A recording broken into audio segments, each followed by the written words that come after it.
For some reason, it just came naturally to me to be a storyteller, even though I never would have described myself as that. I am creating pieces that don't look like anything anybody's ever seen. They were like reading tea leaves for me and how they captured the essence of my child and what that meant. And I quickly realized that I was a storyteller. My name is Blair Treuer, and I call myself a textile artist. I make portraits out of fabric. I've been engaged in this process of making artwork professionally for about 5 years now. And I really want to be clear to not call myself a quilter. I feel like that is a different skill set. Being a master quilter means that you've mastered a lot of specific quilting techniques, and I have not. I instead approach my work more like a painting. They don't look anything like your typical quilt.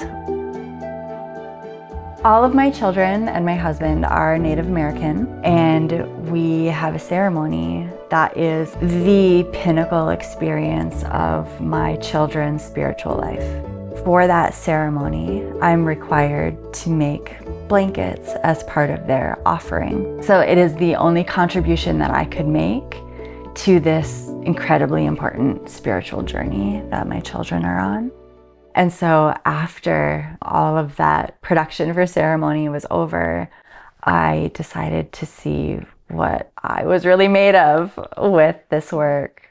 It didn't take me too long to realize I actually love exploring art through fabric.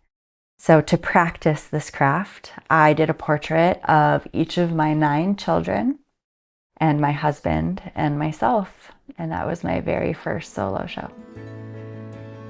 I usually have a vision in my head of what the piece should be. And the first thing that I do is I create the face. All of my pieces are portraits. So the face is the most critical area for me. I prefer to just feel it out in real time with my fabric as I go. And the way that I work, I cut small pieces and then I attach it with just a little bit of glue from a glue stick so I can change my mind really easy. And so I can be really playful that way with my work in a way that I couldn't be if I were painting or drawing. They're all a labor of love. They take days to sew after I've created the image. Up until recently, the longest I'd worked on the same piece was about 4 months. And right now I've been working on the same piece for about a year. So I've taken a lot of time to just explore new techniques, to try new things, to hate it and rip it up and start over. One of the greatest joys about working with fabric is I am not creating anything that has to be functional.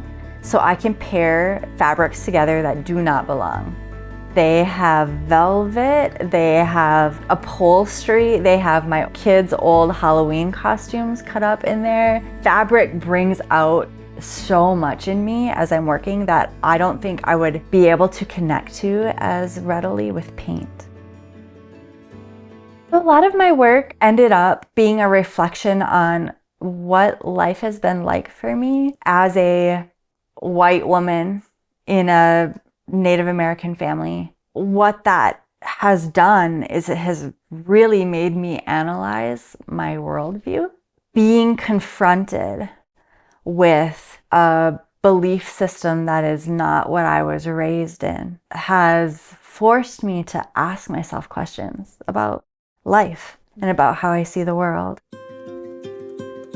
My second body of work was essentially about my daughter getting her period. And one friend was like, "Are you sure your daughter is going to be okay with you doing a show about her period? Isn't she going to find that horribly embarrassing?" And I asked her and she was like, "Why would I be embarrassed?" Embarrassment was not an emotion that she had ever attached to that experience.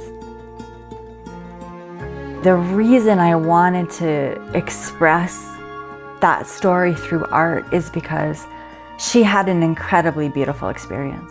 There was a beautiful ceremony for her. She was completely empowered. All of the men in the room were crying. It was so beautiful. I want people to understand the story. I would love for my work to be interesting enough that they will see what that piece is actually about. Helping people think differently about our interconnectedness, about our relationships to each other. That greater narrative is really important to me. My hope would be that people who see my work have the opportunity to lean into that narrative.